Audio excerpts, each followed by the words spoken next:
Hier is een review over de Number One D3 smartwatch.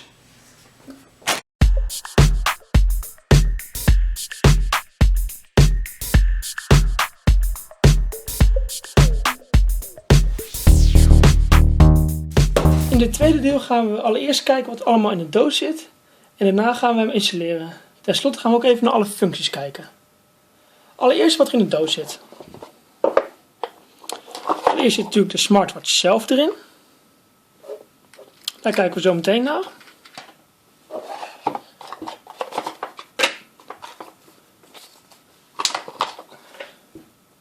Er zit een 5 pins micro USB kabel in. Daarnaast zit er ook een gebruiksaanwijzing in.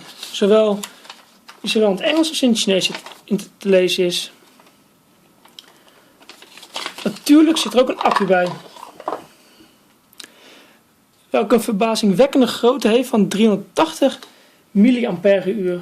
Dit is ontzettend groot, want als je bijvoorbeeld vergelijkt met de Apple Watch, heeft een accu van 210 mAh. Dat is wel een stukje groter. Dit leggen we even weg.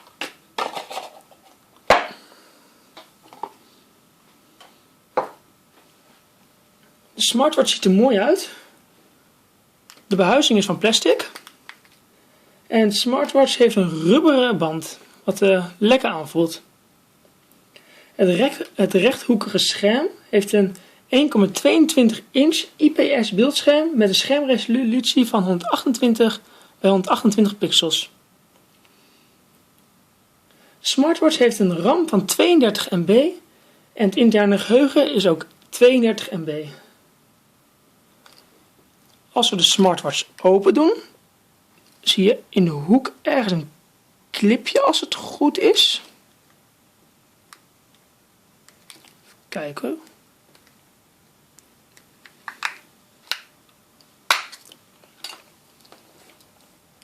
Zien we verschillende dingen. Allereerst zien we hier de simkaarthouder. Hier kan je een gewone simkaart in doen. Dit is opmerkelijk omdat de meeste smartwatches dat niet hebben. Dit betekent dus dat als je een simkaart in hebt gestopt, dat je kan bellen en sms'en zonder dat je telefoon is verbonden met je telefoon. Deze functie werkt met een 2G-netwerk wat niet in alle landen beschikbaar is, maar in Nederland nog wel. Bij de meeste aanbieders. Ook zien we een plek voor de micro SD-kaart. Hij kan tot 32 gig kan je erbij doen, zodat je extra opslagruimte hebt voor de smartwatch. We zien ook dat hij niet waterdicht is. Dat is wel erg jammer.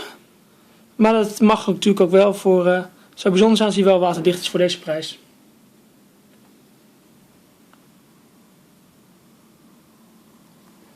Als we de accu erin doen. Allereerst doen we het geheugenkaartje erin. Die heb ik hier liggen. Het gaat heel simpel door hem gewoon hier erin te stoppen. En dan te duwen. Ik laat het even zien. Om gewoon te duwen. Daarna doen we de accu erin. Gaat er gewoon zo in. Dan drukken. En tenslotte maken we de smartwatch weer dicht door hem gewoon aan te drukken. Als we het dicht hebben gaan we eerst even naar de buitenkant kijken. Je ziet hier een home knop zitten. Die goed zichtbaar is, maar die zit hier. Dan kan je, als je in een applicatie zit, kan je weer terug naar het beginscherm. Daarna zit een speaker. Die kan dus geluid afspelen. Hier zit een camera aan de voorkant. En hier zit een micro 5 pins USB oplader. Daar kan je hier zo instoppen als je hem er juist instopt. Moet je gewoon zo en dan kan je hem opladen of aan de computer koppelen. Hier zit een microfoon. Dan kan je geluid opnemen. Nu gaan we de smartwatch eerst even aanzetten. Je ziet een welkomstscherm. En daarna het logo van Number One. Dat is het bedrijf. Het is een Chinees bedrijf als zo te zien. En zo gaat hij meteen aan. Dan gaan we allereerst eventjes met de smartphone verbinden.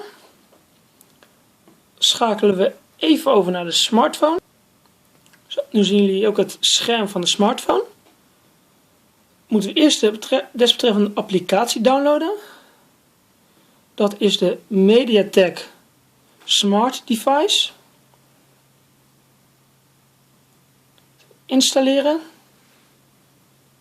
Accepteren.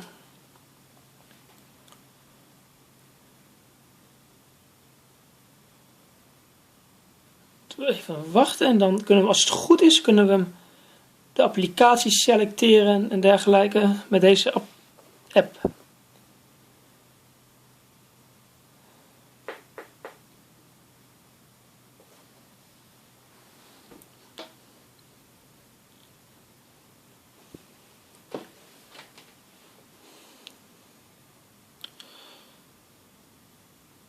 Nu vraagt hij toestemming voor de functies. Dan doen we even accepteren. En nu vraagt hij of de applicatie notificatie mag sturen naar de smartwatch. Dan moet je op OK klikken. Dan word je doorgestuurd naar de notificatiescherm. Moet je hem accepteren. Ja. En dan moet je eentje toevoegen, een smartwatch. En dan moet je even wachten. En dan zie je zo meteen, als het goed is, zie je hem verschijnen. Dan moet je hem trouwens ook, dat moet ik eerst even doen. Als je hier naartoe, moet je Bluetooth, Visibility, onzetten. Daar stond hij op. Dan gaan we naar Bluetooth toe. Dan zien we hier beschikbaar apparaat D3. Dan klikken we erop en dan gaat hij koppelen. Dan moet je hem hier passcode matched. Zie je hier het toestel. Dan klik je op yes. En dan is hij nu hier ook. Het vraagt hier om toegang tot de contact- en oproepgeschiedenis. Dan moet je accepteren, want dan kan je ook ermee bellen en dan kan je ook alles zien. En dan ben je nu verbonden. Het vraagt hier nu om de datum en de tijd te synchroniseren. Klik je op ja. En dan is hij gesynchroniseerd.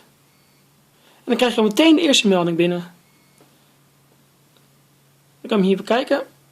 Maar daar komen we zo meteen weer op. Zo zie je hoe makkelijk het gaat. Nou, gaan we eerst even bij de functies kijken. Beginnen we vooraan. Dit is de beller. Hiermee kan je bellen gewoon. Dat kan je gewoon hier, heel simpel nummer, bijvoorbeeld 062099 enzovoort. En dan kan je, net als hij, doen met een druk op de homeknop, kom je weer terug hier. Tweede is de berichtenapplicatie. Verschillende opties. Je kan een nieuw bericht starten. Je kan inbox kijken. Je kan je concepten bekijken. Je kan je berichten bekijken die nog verzonden moeten worden, maar die je wel al wilt verzenden. Hier kan je verzonden berichten kijken en de settings, instellingen. Bijvoorbeeld inbox gaat hij laden en dat is dus verbonden met de telefoon. Dan klik je bijvoorbeeld hierop, op het bericht. En dan zie je hallo, hoe gaat het? Dan kan je zelfs, hier kan je het weer terug. Een andere applicatie, de volgende is het telefoonboek. Dan zie je al je contacten die zijn gelinkt met de smartwatch, met de telefoon. Dan kan je dus gewoon, met een druk op de knop kan je mensen bellen. Hier zie je de call logs. Dat is gewoon het bellogboek. Dan kan je alle gemiste oproepen zien. Dat zijn dus niks. Ik heb geen oproepen gemist. Dan kan je ook alles bekijken. En dan kan je ook zien wie je gebeld hebt en wanneer. En dergelijke. Dan gaan we naar het volgende scherm. Dat is het Bluetooth scherm. Bluetooth. Dan kan je hem aanzetten. Dan kan je zichtbaarheid aanstellen. Kan je naam geven. D3 of kan je een andere naam geven. Alles gewoon instellen. Heb je een notificatie-app, had ik net al wat over gehad. Je ziet de verschillende notificaties binnenkomen. Dat is dus handig, want dan kan je alle notificaties zien die binnenkrijgen. Ja, ik heb tot nu toe nog geen applicaties, nog geen notificatie binnengekregen, maar ze laten misschien nog wel komen. Onder instellingen kun je eigenlijk alles veranderen, zoals de tijd en datum of taal of wat dan ook. En hier zie je een volgende scherm zien we een camera. Dan zie je gewoon het beeld. Dus we kunnen bijvoorbeeld dit. En dan zie je hier iets verder weg zetten. Dan kan je hier zo een foto van maken. Nou, dan zie je dat die gemaakt is. De kwaliteit is niet zo hoog. Maar het is wel handig om bij te hebben voor als je snel opnames moet maken of dat je je telefoon niet bij je hebt. En het werkt relatief snel. Hij stelt goed scherp. En je kan gewoon, dan zie je meteen je foto die je gemaakt hebt. Onder het thema kan je verschillende achtergronden kiezen. Bijvoorbeeld hier, ik heb nu deze, maar je kan ook een blauwe doen of gewoon een, kijk of het goed zichtbaar is, een zwarte doen. Dus dat kan je helemaal zelf beslissen. Hier zie je een soort van galerij. Dan kan je de door jou gemaakte foto's bekijken. Bijvoorbeeld deze heb ik gemaakt, net. Of deze. Dan kan je ze ook hier, kan je bijvoorbeeld verzenden of kan je informatie. En als je hier terug gaat, kan je ze hier ook allemaal verwijderen. Bijvoorbeeld deze verwijderen. Ja, verwijderen. Dan zien we hier een bijzondere app. Het enige wat hij doet is gewoon trillen. Je zult het misschien niet horen als ik op tafel leg. Het enige wat hij doet is gewoon trillen. Alleen maar trillen. De vraag is of je hier wat aan hebt. Naar mijn idee is hij overbodig en had hij er niet op hoeven te zitten. Maar dat is misschien voor iedereen anders. Sorry. En dan gaan we nu door naar het volgende blad. Dat is de audio player. Dat is, hier kan je de muziek afspelen vanaf je mobiel. Dus even kijken of ik het telefoon... Zo kan je gewoon geluid afspelen. Volgend liedje. Het is een handige functie. Dan kan je gewoon zonder je mobiel bij te pakken, kan je wel gewoon muziek afspelen. Hier heb je een app en daarmee kan je, die zorgt ervoor dat een melding geeft wanneer je smartphone buiten het bereik van je smartwatch is. Dus als je niet meer is verbonden met Bluetooth. Hier heb je een power save. Die kan je aan of uitzetten. En dan bespaart hij de stroom. Dan hebben we hier Bluetooth camera. Die kan je gewoon, als je die opstart, dan start de camera op je telefoon ook op. En dan zie je gewoon heel mooi zie je het beeld en dan kan je dan een foto maken. Gaan we naar het volgende blad. Dan heb je je kalender. Hier links zie je de weeknummers. En hierboven de dagen, zaterdag, zondag, maandag, dinsdag, woensdag, donderdag, vrijdag, zaterdag. Zie je hier de dag. Dat is handig, kan je ook verder naar volgende maand, december, januari, etc. Heb je een alarm, het is gewoon een wekker. Dan kan je die zetten. En dan kan je nog zetten of je de tijd, en of die moet herhalen en verschillende tonen. Hier heb je een rekenmachine. Het is een simpele, maar genoeg voor de huis, tuin en keukenberekeningen. Dus voor de gemiddelde gebruiker is gewoon prima. Hier zien we een app en dan kunnen we gewoon stem opnemen. Hier zie je dat hij nu aan het opnemen is. En het is iets, daar kan je gewoon complete gesprekken mee opnemen. Of gewoon een enkel kort spraakbericht mee opnemen. Stoppen, is opgeslagen. Hier zien we een bewegingssensor, hoe die reageert, of die aan of uit staat. Dan kan je bijvoorbeeld instellen, hem onderaan dat de smartwatch aangaat als je je watch zo draait als hij uitstaat. Dus als je hem om je pols hebt, dan hoef je pols alleen zo te draaien en dan gaat hij aan. Ander is profielen. Bijvoorbeeld hier bij General heb je dus alles aanstaan. Dus dat, dan gaat hij dus, heeft hij LED hier aan de zijkanten. Dan heeft hij alles. En geluid. Silent hoor je natuurlijk helemaal niks en et cetera. Dat kan je ook instellen bij de verschillende dingen. Hier kan je de bestanden van je SD-kaart gewoon bekijken. Dan heb je een wereldklok. Hier zie je de tijd in alle steden. Je kan je zo Brussel, weet je hoe laat het nu is en of het nacht of dag is, etc. Een slaapmonitor, je kan je instellen wanneer je gaat slapen en dan kan je uiteindelijk zien of je goed hebt geslapen. Dit is ook een handige app. Vooral grappig, kan je hier als je hem aanzet, dan geeft hij een melding als je te lang niks hebt gedaan. Dus dan moet je weer bewegen. Een stappenteller. Ik heb die stappenteller en dan die meet je gewoon je stappen en dan kan je ook hoe lang je hebt, hoeveel vet en alles, je snelheid was, etc. Alles kan je doen. Een hartslag monitor. Ga ik even op mijn pols doen. Mijn pols doen.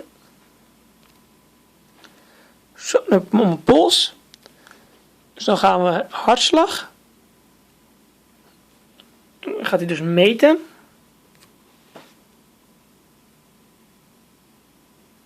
Het duurt eventjes.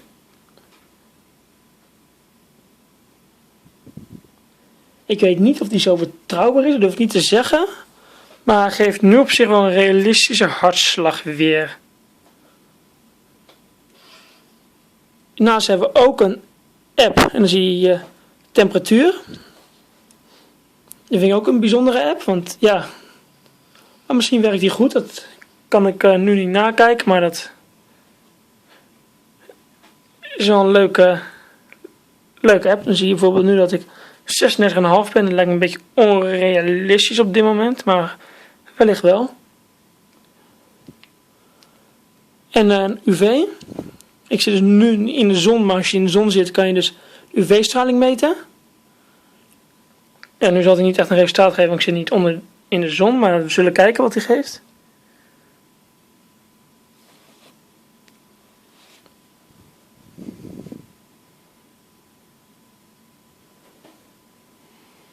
Ja, je ziet ook dat hij laag is, dus dat klopt ook wel, want er is natuurlijk weinig zon. Hier hebben we een stopwatch. Dan kan je hem gewoon, simpel, maar betrouwbaar en goed. Precies wat hij moet zijn. Ten slotte hebben we een EZG-app. Dat vind ik bijzonder, want een EZG die meet normaal de elektronische activiteit van het hart. En het lijkt me stug dat deze betrouwbaar is, maar wie weet. En dan komen we uit bij de conclusie. Ik kom even af.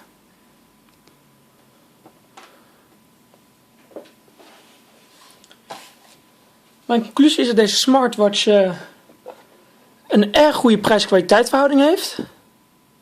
Voor een prijs van tussen de 20 en de 25 euro is het een erg goede smartwatch. Het touchscreen werkt goed en snel. En hij werkt eigenlijk altijd. Het viel me ook op dat je goed gebruik kan maken van bijvoorbeeld de belfunctie. Ik had verwacht dat het veel te klein zou zijn, maar hij werkt eigenlijk altijd gewoon goed. Dat is wel heel handig. En mensen kunnen ook goed verstaan als je belt. En jij kan de mensen goed verstaan. Dus dat is ook belangrijk. Naar mijn mening zijn de medische applicaties als de hartslag meten een beetje overbodig. En denk ook onbetrouwbaar. Maar alles bij alles is dit echt zeker een smartwatch die je kan aanraden. En ik ben nog één functie vergeten te vermelden. Als je op de home knop hier, als je de knop hier drukt, dan ga je naar je klok weer toe. Dan heb je gewoon deze. Dan heb je ook nog verschillende in. Je hebt bijvoorbeeld deze. Als je doorklikt heb je de andere. Weer eens doen. Als je hem lang ingeklikt houdt, dan kan je meteen gaan bellen. Dat is ook wel handig. Nou, dit was mijn review over de Number One D3 Smartwatch. Bedankt voor het kijken.